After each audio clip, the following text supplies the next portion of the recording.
नमस्ते। स्वागत है आप सभी का दी योगा डेस्टिनी में।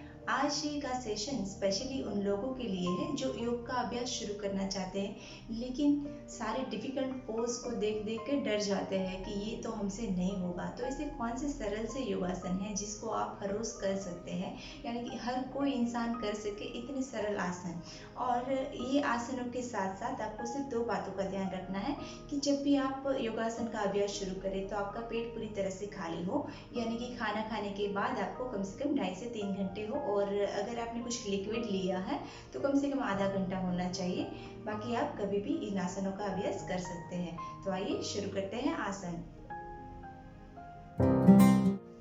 सबसे पहले तो हम कैसे खड़े रहना है ये देखेंगे। तो जब भी आप खड़े होते हैं तो आपके पैरों इस तरह से क्रॉस होते हैं, या तो किसी एक के पैर के ऊपर इस तरह से वेट देकर आप खड़े रहते हो। तो आपको ये गलतियां नहीं करनी है। जब आप खड़े रहो तो आपके दोनों ही पैर हैं वो इस तरह से एकदम सीधे होने चाहिए, और आपके पैरों का जो डिस्टेंस है वो आपके शोल्डर लेवल जितना होना चाहिए, और आपकी स्पाइन पूरी तरह से सीधी होनी चाहिए। ना ही कि आपका हिप का पोर्शन इस तरह से बाहर की ओर हो, और ना ही आपका चेस्ट ज़्यादा ओपन हो। इस तरह से आपको कभी नहीं खड़े रहना है।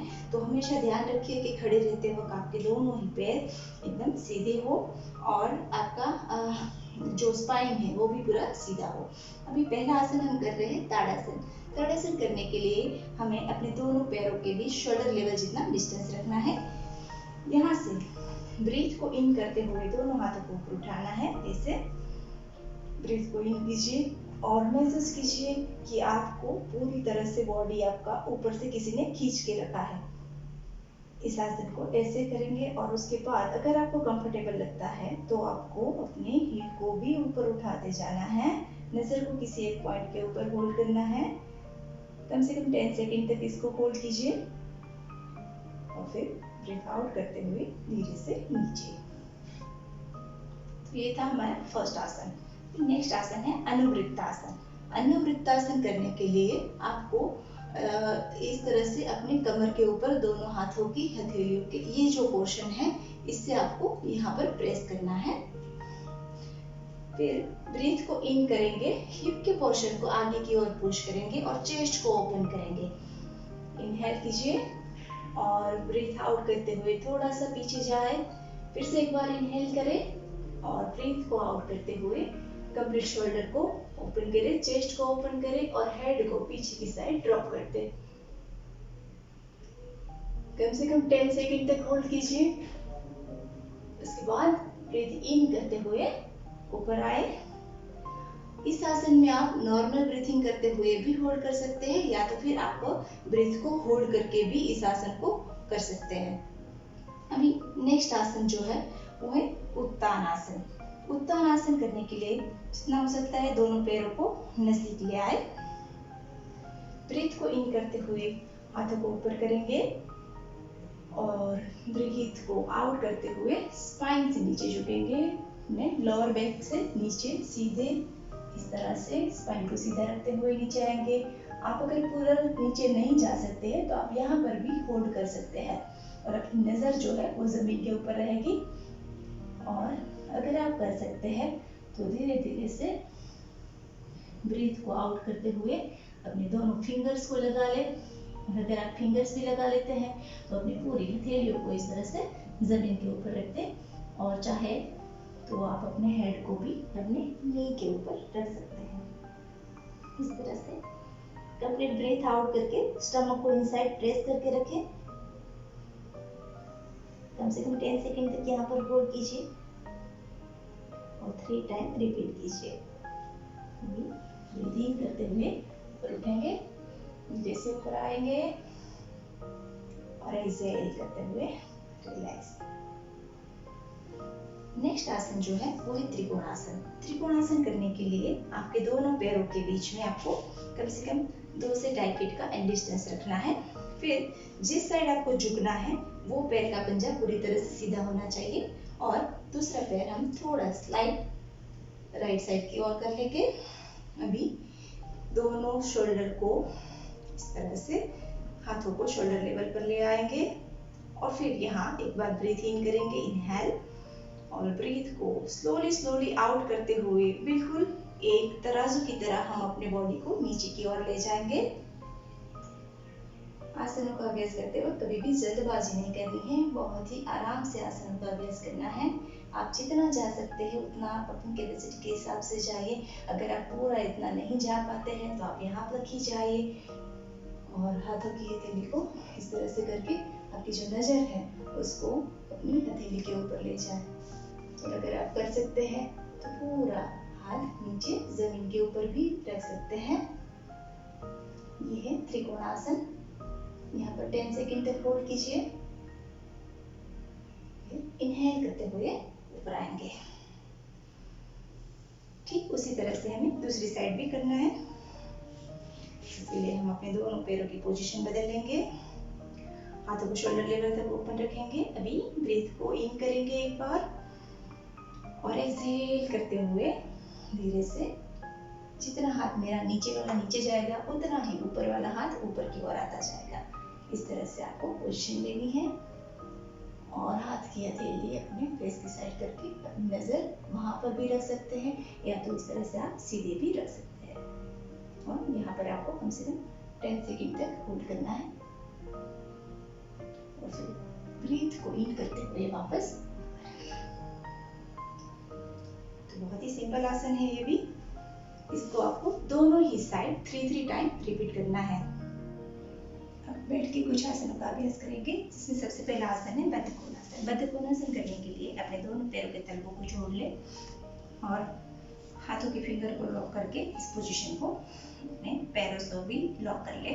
और यहाँ पर आपको कंटिन्यू नॉर्मल ब्रीथिंग करते हुए होल्ड करना है। आपको ध्यान रखना है कि आपकी स्पाइन सीधी हो।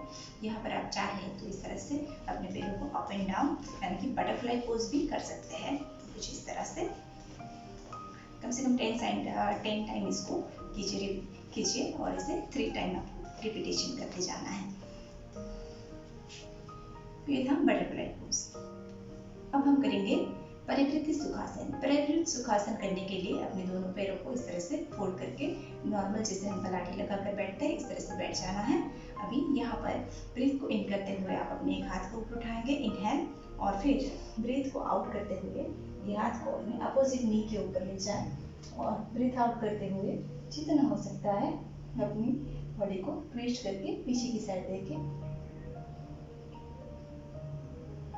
और इनहेल करते हुए मैं एक बार आपको साइड से भी दिखा रही हूँ। ब्रीथ को इन करेंगे, हाथ को ऊपर उठाएंगे और एक्सहेल करते हुए हम अपनी बॉडी को ट्विस्ट करते जाएंगे और अपने हाथ को नी के ऊपर रख देंगे। यहाँ ये हाथ के नीचे आप चाहे तो कुछ ब्लॉक या तकिया भी रख सकते हैं। कंप्लीट ब्रीथ आउट करके अपने स्पाइन को ट्विस्ट करना है और यहाँ पर आपको कम से कम 3 to 5 ब्रीथ तक होल्ड करना है। एक बार इनहेल कीजिए, एक्सहेल कीजिए, कंटिन्यू ब्रीथिंग करते रहिए और इनहेल करते हुए हमें वापस से मिडल आना है। तो ये था परिवृत्त सुखासन। नेक्स्ट आसन जो है वो है जानु शीर्षासन। जानु शीर्षासन करने के लिए हम दोनों पैरों को इस तरह से फैलाकर बैठ जाएंगे। फिर एक पैर को फोल्ड करेंगे, ब्रीथ को इन करते हुए हाथों को ऊपर उठाएं और ब्रीथ को आउट करते हुए लोअर बैक से नीचे झुके।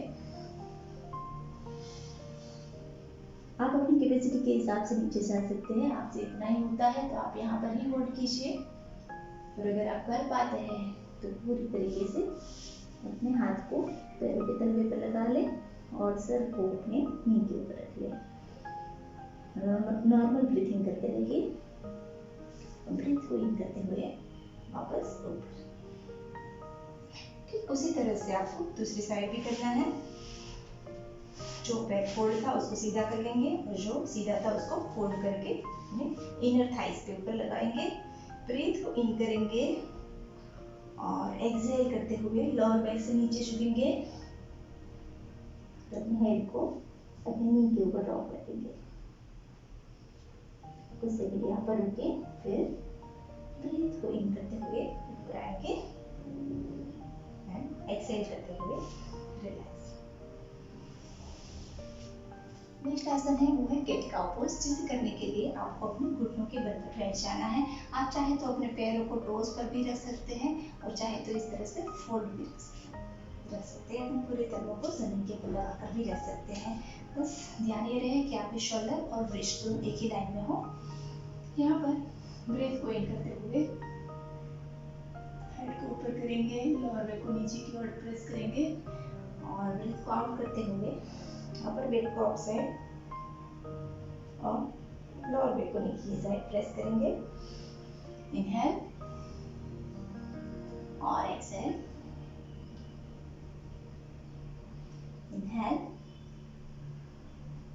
और एक्सहेल। इसको आप कम से कम 5 to 6 टाइम तक रिपीट कर दीजिए। यहीं से अपने हाथों को थोड़ा आगे की ओर ले लें। यहीं से हम करेंगे भुजंगासन। तो इसके लिए हम यहाँ पर इस तरह से हाथों को आगे लेकर भुजंगासन की पोजीशन में आएंगे। कंप्लीट ब्रीथ इन करके होल्ड करना है इसको और फिर एक्सहेल करते हुए यहीं से हम शशांक आसन में आ जाएंगे। 1 मिनट तक यहाँ पर आप रेस्ट कर सकते हैं और फिर ब्रीथ इन करते हुए ऊपर। 3 आसन का अभ्यास हम लेट के करेंगे। सबसे पहला आसन जो है वो है उत्तान पादासन। तो हमें एक एक पैर को ब्रीथ को इन करते हुए ऊपर उठाना है। ध्यान ये रखना है कि आपकी स्पाइन जो है वो पूरी तरह से जमीन से ऊपर लगी रहे। इनहेल करते हुए हम पहले राइट लेग को ऊपर उठाएंगे और एक्सहेल करते हुए डाउन। इनहेल करते हुए दूसरे पैर को उठाएंगे, एक्सहेल करते हुए डाउन। इनहेल और एक्सहेल, इनहेल और एक्सहेल। इस तरह से आपको दोनों पैरों से 10 टाइम तक रिपीट करते जाना है। और आप चाहे तो इनहेल करते हुए यहाँ पर इसको 10 काउंट तक होल्ड भी कर सकते हैं और एक्सहेल कीजिए। दूसरे पैर को उठाए, 10 काउंट होल्ड कीजिए और एक्सहेल करते हुए रिलैक्स। अभी नेक्स्ट आसन है सेतुबंधासन। वो भी हम यहाँ पर बहुत ही सरल तरीके से करेंगे, जिसके लिए आप अपने पैरों को फोल्ड कर लें और चाहे तो अपनी फिंगर्स को भी नीचे इस तरह से लॉक कर लें। यहाँ से ब्रीथ को इन करते हुए अपने पूरे पेल्विक पोस्चर को ऊपर की ओर उठाए, एक्सहेल करते हुए down. Inhale and exhale down, inhale and exhale down. कम से कम 8 to 10 टाइम आप इस आसन को रिपीट कीजिए। उसके बाद लास्ट में आपको पवन मुक्तासन जरूर करना है, जिसके लिए दोनों पैरों को जोड़ ले। पैरों को पंजों को जमीन की साइड प्रेस करके रखें। एक बार ब्रीथ इन करें और कंप्लीट ब्रीथ को आउट करते हुए स्टमक को इनसाइड प्रेस करेंगे और अपने हेड को भी नीचे की तरफ ऊपर उठाकर चाहे तो अपने घुटनों के ऊपर रख सकते हैं। अगर आपसे इतना नहीं होता है तो आप इतना भी कर लीजिए। ये भी बहुत ही अच्छा आसन है। यहाँ पर आपको कम से कम 3 to 5 ब्रीथ होल्ड करना है और इस आसन को 3 टाइम रिपीट करना है। और लास्ट में दोनों पैरों को इस तरह से खोल के हाथों के हथेलियों को खोल के रखें और पूरी तरह से बॉडी को लूज कर ले और 1 मिनट तक इस तरह से शवासन की पोजीशन में आराम कीजिए। आज मैंने जितने भी आसन आपको दिखाए, ये सारे आसन आपकी बॉडी को हेल्दी और फिट रखने के लिए काफ़ी हैं, क्योंकि ये सारे आसन कहीं ना कहीं आपके बॉडी के इंटरनल ऑर्गन को इफेक्ट करते हैं। तो आपकी बॉडी के अंदर ब्लड का सर्कुलेशन बढ़ेगा, आपका ऑक्सीजन फ्लो बढ़ेगा, तो आपका बॉडी हेल्दी रहेगा, आप अपने आप को स्वस्थ रख पाएंगे। तो हर रोज योग कीजिए और निरोग रहिए। इसी इन्फॉर्मेशन के साथ मैं आपसे विदा लेती हूँ। नेक्स्ट टाइम फिर मिलेंगे कुछ नए योगासन के साथ। Thank you.